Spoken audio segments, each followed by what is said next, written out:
berjumlah 7, tidak ada 16 orang. Isu dari mana?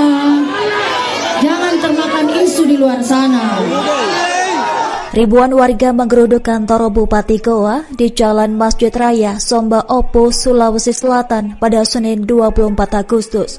Aksi tersebut dipicu kebijakan pemberhentian sementara terhadap 16 pejabat di lingkungan pemerintah Kabupaten Goa termasuk Sekda Goa. Massa yang terdiri dari masyarakat, mahasiswa dan sejumlah aparatur sipil negara mendesak Bupati Goa Siti Husniah mundur dari jabatannya. Isu dari mana? Jangan termakan isu di luar sana. Ada suara tenaga bentar. Oke. Ketujuh orang itu adalah sekretaris daerah.